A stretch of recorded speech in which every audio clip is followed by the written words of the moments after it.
ရိုဟစ်ဆိုတဲ့ autism ဝေဒနာရှည်ကောင်လေးတစ်ယောက်ရှိပါတယ်။သူဟာလူခန္ဓာကိုယ်ပုံစံကြီးတစ်ခုကိုအချက်ကြည့်လိုက်ရုံနဲ့အဲ့ဒီပုံစံအတိုင်းနေရန်ပေါ်မှာအတိအကျပြန်ဆွဲနိုင်တဲ့ထူးခြားတဲ့ပါရမီရှင်တစ်ယောက်ပါ။သူ့ရဲ့ဒီပါရမီကိုမြင်ပြီးဝါရင်ဆရာဝန်ကြီးတွေတောင်အံ့ဩဟရပြီးမြဲလူပတ်ဝန်းကျင်ကတော့သူ့ကိုအရာမသွင်းခဲ့ကြပါဘူး။လူတွေကသူ့ကိုအတုံးမကျတဲ့သူလို့ပဲအမြဲမြင်ခဲ့ကြတာပါ။ဒါပေမဲ့သူအသက်20အရွယ်မှာတော့သူ့ဘဝဟာတစ်စစ်ချိုးပြောင်းလဲသွားခဲ့ပါတယ်။ဒီနေ့မှာကြီးမားတဲ့ပိုစတာဆိုင်းပုတ်ကြီးတစ်ခုရုတ်တရက်ပြုတ်ကျလာပြီးကလေးငယ်တစ်ယောက်အပေါ်ပြီးမိသွားပါတော့တယ်။ဘေးနားကလူတွေအားလုံးထိတ်လန့်တုန်လှုပ်နေချိန်မှာဆရာဝန်တစ်ယောက်ကကူညီဖို့ပြေးလာခဲ့ပါတယ်။အဲ့ဒီအချိန်မှာပဲရိုဟစ်ကဆရာဝန်ကိုတားလိုက်ပြီးအခုလိုကုသနေရင်ခလီတည်သွားလိမ့်မယ်လို့ပြောလိုက်ပါတယ်။အစမှာတော့ဆရာဝန်ကသူ့စကားကိုမယုံခဲ့ပါဘူး။ဒါပေမဲ့ခလီတွေရဲ့လေဘင်းကတွေးပြန်ကြောတွေဟာလူကြီးတွေနဲ့ဘလို့ကွာခြားတယ်ဆိုတာကိုရိုဟစ်ကရှင်းပြလိုက်တဲ့အခါမှာတော့ဆရာဝန်ဟာတုန်ခနဲ့ဖြစ်သွားပါတယ်။ပြီးတော့ရိုဟစ်လမ်းညွန်တဲ့အတိုင်းအတိအကျ CPR လုပ်ပေးလိုက်တဲ့အခါခလီငယ်ဟာ PNB အသက်ရှူလာခဲ့ပါတယ်။ဒါပေမဲ့ဘေးရန်တွေကမပြီးသေးပါဘူး။ဖန်ကွဲစာတစ်ခုကခလီရဲ့ဝမ်းပိုင်မှာစိုက်ဝင်နေခဲ့ပါတယ်။ရိုဟစ်က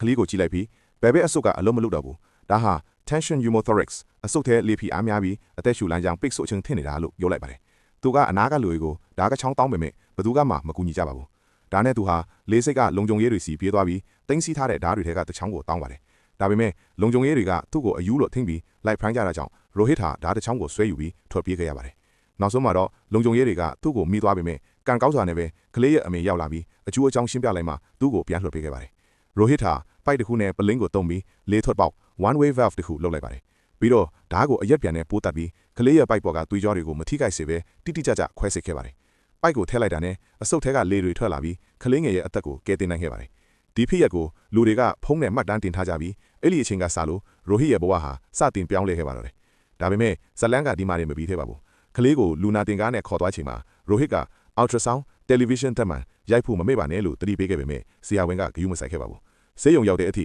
သူကထက်ခါပြောင်းနေခဲ့လို့လုံခြုံရေးတွေကသူ့ကိုအပြင်ကိုဆွဲထုတ်လိုက်ကြပါတယ်။တိုက်ဆိုင်စွာနဲ့ပဲတရင်နောက်တွေဆေးရုံကိုရောက်လာချိန်မှာလုံခြုံရေးတွေအာယုံလွဲသွားတာကိုအခွင့်ကောင်းယူပြီးရိုဟစ်ဟာခွဲစိတ်ခန့်တဲ့ကိုပြေးဝင်သွားပါတယ်။ပြီးတော့ ultrasound ရိုက်ပါနှလုံးအိတ်ထဲသွေးတွေစုနေတာ pericardial effusion ချစ်နိုင်တယ်လို့အော်ဟစ်ပြောဆိုခဲ့ပါတယ်။အစမှာဘယ်သူမှမယုံကြပေမဲ့ခွဲစိတ်မှုစတင်တာနဲ့ကလေးရဲ့နှလုံးခုန်နှုံးနဲ့သွေးဖိအားတွေရုတ်တရက်ထိုးကျသွားပါတော့တယ်။အဲ့ဒီတော့မှဆရာဝန်ကရိုဟစ်ရဲ့စကားကိုတတိယပြီး ultrasound ရိုက်ကြည့်လိုက်တဲ့အခါရိုဟစ်ပြောတာတစ်ထက်တည်းမှန်နေလာကိုတွေ့လိုက်ရပါတယ်။ကလေးငယ်ရဲ့အသက်ဟာဒုတိယအကြိမ်ထပ်မံကယ်တင်နိုင်ခဲ့ပါတယ်။ခွဲစိတ်မှုအပြီးမှာတော့အဲ့ဒီဆရာဝန်ကြီးဟာရိုဟစ်စီကိုလာခဲ့ပါတယ်။ရိုဟစ်ရဲ့အမူအရာကိုကြည့်ပြီးသူဟာ autism တယောက်ဆိုတာသိသွားပေမဲ့ကျေးဇူးတင်စကားပြောခဲ့ပါတယ်။မင်းကဆရာဝန်လားလို့မေးလိုက်တဲ့အခါမှာတော့ရိုဟစ်ကဟုတ်ကဲ့ကျွန်တော်ဒီစီယုံရဲ့အထွေထွေကုသဌာနမှာအလုပ်လုပ်တာမှာလို့ပြန်ဖြေလိုက်ပါတယ်။သူ့ရဲ့လက်ထောက်အသစ်လေးဟာ autism ဒီလောက်ဖြစ်နေတာကိုဆရာဝန်ကြီးမယုံနိုင်အောင်ဖြစ်သွားပါတော့တယ်။ဆရာဝန်ကြီးရဲ့စိတ်ထဲမှာတစ်ခုပဲတွေးနေမိပါတော့တယ်။ဒီလိုကောင်လေးမျိုးဟာဆရာဝန်တယောက်တင်မကသူဟာတကယ်ကိုသူရဲကောင်းတယောက်ပဲ